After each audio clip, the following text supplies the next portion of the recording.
Hi students. CA final auditing को one day में किस तरीके से रिवाइज करें और वो भी आईसीआई के स्टडी मटेरियल से, ये मैं आप लोगों को आज डिस्कस करूंगा। क्योंकि मैं हमेशा मॉड्यूल पे फोकस करता हूँ, लेकिन बच्चों को ये क्वेश्चन रेज हो रहा है कि साहब एक दिन में ऑडिट का रिवीजन कैसे करें, या बता दो आप। जब तो हम आईसीआई के स्टडी मटेरियल से स्टडी कर लेंगे, अदरवाइज तो हम शॉर्ट नोट से पढ़ेंगे, क्योंकि शॉर्ट नोट से हमारी प्रिपरेशन पूरी हो जाती है। मैं उन बच्चों से कहता हूँ कि यार तुम इतनी बार शॉर्ट नोट्स पढ़ रहे हो, क्या बताओ तुम्हारे एक्सपेक्टेशन के अकॉर्डिंग मार्क्स आ रहे हैं क्या, या पास हो रहे हो क्या। वो कहेंगे नहीं साहब, मार्क्स तो देखो क्या है कि हम सोचते हैं 75 आएंगे, लेकिन आते हैं 25 ही है। लेकिन क्या है कि एक दिन में रिवाइज हो जाता है, हमें संतुष्टि मिल जाती है कि हाँ वन डे में हम रिवाइज कर रहे हैं।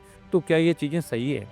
जब हम पास नहीं हो रहे उस मैटर को पढ़ के और कंफर्ट जोन में रह रहे हैं, लेकिन अच्छा लग रहा है, पास नहीं हो रहे हैं, तो फिर किस मतलब के नोट्स।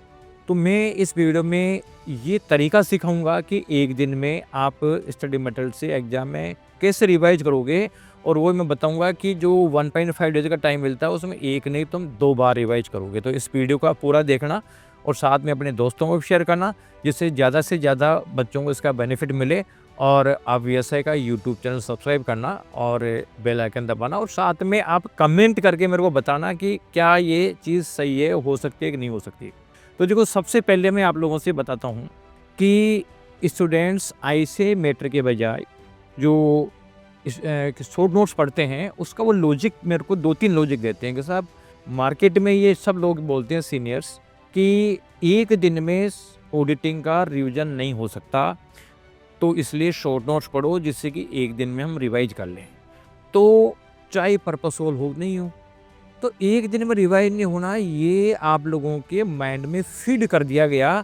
और आप लोग जो है मेंटली इस चीज़ को एक्सेप्ट कर चुके कि हम वन डे में एसएम से रिवाइज कर ही नहीं सकते। तो ये जो मेंटल एक तरीके से वीकनेस आ जाती है, उसका कोई इलाज नहीं होता है।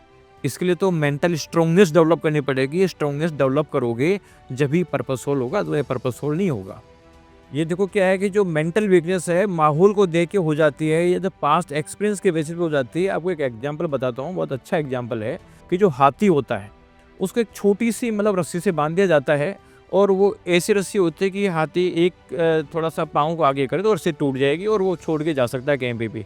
लेकिन वो भी क्या है कि मेंटली वीक हो चुका, क्योंकि जब वो बचपन में छोटा था तो उसको रस्सी से बांधा जाता था, और जब वो दूर भागने की कोशिश करता था तो वो रस्सी उसके पाँव में जो है घाव क्रिएट कर देती थी। तो उसको मेंटली फीड हो गया कि यार इस रस्सी को तोड़ नहीं सकते। और बाद में जब बड़ा हो रहा है, पता चला कि हल्की सी रस्सी के थ्रू वो बंधा रहता है, क्योंकि मेंटली वो एक्सेप्ट कर चुका कि मैं इस रस्सी को नहीं तोड़ सकता। यही प्रॉब्लम आज आप लोगों के पास साथ हो रही है। जब आईसीआई, जब ये कोरोना से पहले का टाइम था, तो मैं देखता था कि बच्चे आईसीआई के स्टडी मटेरियल से पढ़ते थे और आराम से एक दिन में रिवाइज कर लेते थे। लेकिन जब से ये जो सुविधाएं आ गई के साथ शॉर्ट नोट्स आ गए, ठीक है, ये पढ़ लो वो पढ़ लो, अरे भाई वो तो कॉमर्शियल लोग हैं, शॉर्ट नोट देंगे आपको, सेल करेंगे या चलो अपना मार्केटिंग करेंगे, वो तो है। लेकिन आप लोगों को मेंटली वीक कर दिया कि यार तुम तो बुक तो पढ़ ही नहीं सकते। तो देखो, आप लोगों को एक तो ये माइंड से ये जो मेंटल गुलामी है ना, वो निकालनी पड़ेगी। और आपको एक और एग्जाम्पल बताता हूँ। मैंने एक आध बार पहले ही बताया है कि मेरा एक स्टूडेंट था, पिछले अटेम्प्ट में वो उस रैंक में था और ऑडिटिंग में 44 मार्क्स आए उसके सीए फाइनल में। उसने मेरे को आके कहा कि साहब मेरे जो 19 चैप्टर थे, उसमें से मेरे जो है 7 चैप्टर रह गए थे, बाकी मैंने मॉड्यूल से कर लिए थे। यानी 7-8 चैप्टर, मतलब 7 चैप्टर रह गए थे। वो तो बढ़िया था कि मैंने जो है, किसी ने मेरे को शॉर्ट नोट्स दिए, उससे मैंने कर लिया, तो मेरे 7 चैप्टर भी हो गए। अदरवाइज तो मेरे क्या है कि 44 मार्क्स आए हैं, हो सकता है कि 2-5 नंबर और कम होते, तो उसका मतलब मैं तो फेल हो जाता। यानी वो ये सोच रहा था कि मैं पास हुआ काहे की वजह से, उन शॉर्ट नोट्स की वजह से 7 चैप्टर मैंने पढ़े हैं। और मेरे को सलाह दे रहा था कि सर आप भी शॉर्ट नोट दो, जिससे कि मतलब हम टाइम पे कोर्स पूरा कर लें और एग्जाम में एक दिन में रिवाइज कर लें। मैंने उससे कॉपी मंगवाई, तो कॉपी जब वो लेके आए सर्टिफाइड कॉपी, तो उसने बताया कि सर इनमें से जो 7 चैप्टर से मैंने शॉर्ट नोट पढ़े थे, उसमें तो सब में 0 नंबर हैं। उनके जो भी क्वेश्चन आए थे, जो भी क्वेश्चन आए हैं, वो सारे मेरे आईसीआई के स्टडी मटेरियल में से पढ़े हुए से आए हैं। ये तो मैं अगर वो शॉर्ट नोट नहीं पढ़ता तो 2 चैप्टर और पढ़ता और मेरे 5-7-10 नंबर और बढ़ जाते, तो मेरी रैंक अच्छी आ जाती। तो प्रॉब्लम है कि जब तक वो सर्टिफाइड कॉपी नहीं लाया था, जब तक सोच रहा था कि मैं पास ही शॉर्ट नोट की वजह से हूँ, और जब सर्टिफाइड कॉपी लेके आया, उसके बाद पता चला है कि यार मैं तो इससे नुकसान हो गया। यानी वास्तव में हो क्या रहा था और हमें लग क्या रहा था। और ये आपके साथ भी होगा। आप ये देखो, आपने जैसा पेपर हुआ है, हर बच्चा पेपर में आगे नंबर लगाता है कि यार मेरे देखो इतना हुआ, इतना परसेंट हो गया, इतने मार्क्स आने चाहिए। आपने जो मार्क्स लगाए होंगे, आप सोचोगे आपके उसके अकॉर्डिंगली मार्क्स आए कि नहीं है। अगर आपके उसके अकॉर्डिंगली मार्क्स आए हैं तो इसका मतलब शॉर्ट नोट सही है। और मान लो उससे 10-20-25% भी कम है, 30-35% कम है, आधे हैं, इसका मतलब है कि वो नोट्स की प्रॉब्लम है, उसकी वजह से मार्क्स नहीं आ पा रहे। तो आप लोगों को ये थोड़ा सा माइंड में सेट करना पड़ेगा कि हमें करना क्या है। तो अब ये तो है वास्तव में समस्या कि जिससे पर्पस सोल्व नहीं हो रहा, उस काम को मैं क्यों करूं। और दूसरे लोग सलाह देते हैं, आपको पता है कि 90% बच्चे फेल होते हैं।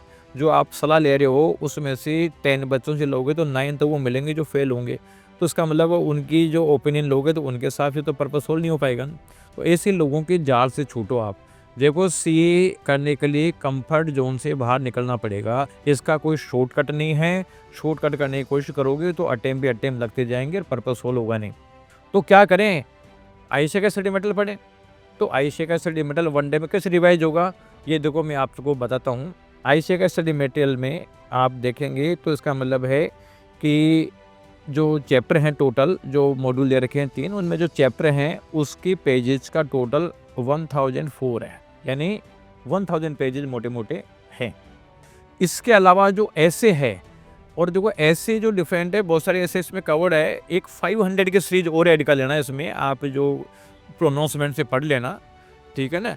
तो उससे मान लो कि आप 95 मार्क्स के क्वेश्चन तो इजीली कर लोगे। 95 से 100 मार्क्स के क्वेश्चन आप करने की पोजीशन में आ जाओगे। यानी जो आईसीए के स्टडी मटेरियल्स तीनों प्लस जो आपका ऐसे 500 ले लोगे तो उससे ये पोजीशन आ जाएगी। तो ये मान लो कि टोटल जो है 1100 के आसपास पेजेज हो जाएंगे, मान लो आप। अब 1100 पेजेज हैं तो आप ये मत सोचो कि यार पूरे एसेज को हम पूरी बुक से पढ़ लें। देखो, टाइम मिले तो वो भी कर सकते हो, लेकिन आप नहीं मिले तो भी कोई दिक्कत नहीं है। जब मान लो आप 95 मार्क्स की क्वेश्चन आपको मिल जाएंगे इसमें से, और 90 में से अगर अच्छे तरीके से आप इसको स्ट्रॉन्ग कर लोगे तो आराम से 90 मार्क्स भी आ सकते हैं, 85 भी आ सकते हैं, 80 भी आ सकते हैं। यानी 80+ मार्क्स तो ईजिली आपके आ जाएंगे। बस सर, तैयारी कैसे करनी है? आईसीए के स्टडी मटेरियल से। तो देखो, अब जो आपका टाइम बचा हुआ है उस टाइम के लिए एलोकेशन इस तरीके से करो कि आप एक स्लॉट बनाओ कि इसमें एक बार हम रिवाइज करेंगे 7 डेज में, दूसरी बार रिवाइज करेंगे अपन 5 डेज में, तीसरी बार रिवाइज करेंगे 4 डेज में, उसके बाद रिवाइज करेंगे 2 डेज में, और उसके बाद लास्ट में रिवाइज करेंगे 1.5 डेज में। तो जो ये 4 डेज में, पहला जो 7 डेज में रिवाइज करोगे, 7 डेज में आप एबीसी कैटेगरी के साथ चलना। वीएसआई की टेलीग्राम चैनल पे आप एबीसी कैटेगरी देख लेना और उस एबीसी कैटेगरी के हिसाब से आप वर्किंग करना। तो उन चैप्टर्स को आप पढ़ना, लाइन टू लाइन पढ़ना। लाइन टू लाइन पढ़ने के बाद में मेन चीज़ें जो आपको दिखे उसको अंडरलाइन कर लो। जो जो लगता है कि यूनिक चीज़ें हैं, अलग है, याद रखने की जरूरत है, उसको अंडरलाइन कर दो। और 3 बार रिवाइज करो। कल पढ़ी हुई चीज़ को सुबह 1 घंटे में रिवाइज करो, दिन में आप जितना टाइम अलॉट करते हो उसमें रिवाइज करो, और शाम को सोने से पहले एक बार और रिवाइज करो। 3 बार रिवाइज करके एक बार रिवाइज करके छोड़ दो। 7 डेज में एलोकेटेड में जितने चैप्टर होते हैं आपके ए और बी कैटेगरी तो कम से कम होने चाहिए, जितना कर सकते हो उतना कर लो। ये एक बार रिविजन करो। जब ये एक बार रिविजन करके और आप 1-1.5 महीने बाद इसको सेकेंड टाइम रिवाइज करोगे तो यही प्रोसेस आपको 5 डेज में अप्लाई करनी है। तो 7 डेज में अप्लाई किया, वही प्रोसेस आपको 5 डेज में अप्लाई करनी है। वहाँ पे भी आपको दिन में 3 बार पढ़ना है। 5 डेज के बाद अगली बार ये प्रोसेस को जो है ये ले लो, 4 डेज में ले लो। 4 डेज में वो 3 बार रिवाइज करो। फिर 4 डेज के बाद में आगे जो है वो रिवाइज करो। आप 2-2 दिन में रिवाइज करो उसको। 2-2 दिन में रिवाइज करने के बाद में आप इस पोजीशन में आ जाओगे कि जब आप एग्ज़ाम दोगे तो ये जो 1100 पेजेज है ना, आप जो 1.5 डेज का टाइम मिलता है उसको आप 2 बार रिवाइज कर लोगे मॉड्यूल से। यानी 100 पेज पर आवर की स्पीड आपकी आ जाएगी, जो मैं तरीका बता रहा हूँ उस तरीके से। तो करना क्या है, आपको एक रिवीजन में 3-3 बार रिवीजन करते हुए 4 राउंड लेने हैं। और जब 4 राउंड आएंगे तो पहली बार में हो सकता है कि कॉन्फिडेंस आपका थोड़ा वीक रहेगा, सेकेंड टाइम में कॉन्फिडेंस बढ़ेगा, थर्ड टाइम में और बढ़ेगा, और 4 टाइम में जाने के बाद तो परफेक्शन आ जाएगा। और जब एग्ज़ाम के समय दोगे आप 2 बार रिवाइज करोगे, मेरी गारंटी है कि हाँ ये कर लो। लेकिन करना क्या है इसमें, देखो 7 डेज में अगर आपके पूरे चैप्टर रिवाइज नहीं हो पाते हैं, जैसे मान लो 19 चैप्टर है और आपको लग रहा है कि मेरे से इसके बजाय केवल 16 चैप्टर हो रहे हैं या 15 चैप्टर हो रहे हैं, तो कोई बात नहीं, 15 चैप्टर को करो। 15 चैप्टर के बाद अगले राउंड में पहले इन 15 चैप्टर को करना है, टाइम मिले तो कुछ चैप्टर और बढ़ा दो, अगली बार भी इन्हीं को करना है, या चाहे कुछ चैप्टर छूट जाए कोई दिक्कत नहीं है, लेकिन है उसको आपको स्ट्रॉन्ग करना है। आप एक 1.5 डे का टाइम मिलेगा ना, उसमें आप 2 बार रिवाइज करोगे, लेकिन माइंड को पॉजिटिव रखो। माइंड पॉजिटिव रहेगा तो आप जो है स्पीड डबल हो जाएगी, और माइंड नेगेटिव रहेगा तो स्पीड आधी रह जाएगी। तो माइंड पॉजिटिव रखना है और इन लोगों के चक्कर में पड़ना ही नहीं है। क्योंकि जैसे मैं कई बार बच्चे देखता हूँ, डिस्ट्रैक्शन आ गया, क्यों आ गया, साहब किसी का वीडियो देख लिया था, यार इससे तो नहीं होगा। अरे भाई, तुम क्यों इसी जगह मतलब अपना मतलब देखते हो कि वहाँ से मेरा पर्पस सोल्व हो जाएगा। सारे वीडियो जो भी चल रहे हैं कि ये मैराथन, ये सब मार्केटिंग है, सब पैसा कमाने का जरिया है, बच्चों को कन्फ्यूजन में डाल रखा है। बच्चों को खुद को ही पढ़ना पड़ेगा और मॉडल से पढ़ना पड़ेगा, जब रिजल्ट आएगा, अदरवाइज कुछ नहीं आएगा। क्लासेज की जहाँ तक बात है, तो वो फैकल्टी से एक बार पढ़ने की होती है थोड़ा अंडरस्टैंडिंग के लिए, और आपको बार बार रिवाइज आईसीएआई के एसएमसी करना पड़ेगा। जितना आप दूसरे पे डिपेंड होगे, रिजल्ट उतना ही कम आएगा। इसलिए दूसरों की डिपेंडेंसी हटाओ और आपका रिजल्ट ऑटोमेटिक आना चालू हो जाएगा। तो इसको आप करके देखो और फिर देखना कि 1 डे में रिवाइज होता कि नहीं हो। 1 डे में 2 बार रिवाइज कर लोगे आप। तो आप इस वीडियो को अपने दोस्तों को शेयर करो और कमेंट ज़रूर डालना कि मतलब इसमें क्या कर सकते हैं, क्या नहीं कर सकते, और वीएसआई के साथ जुड़े रहो। Thank you.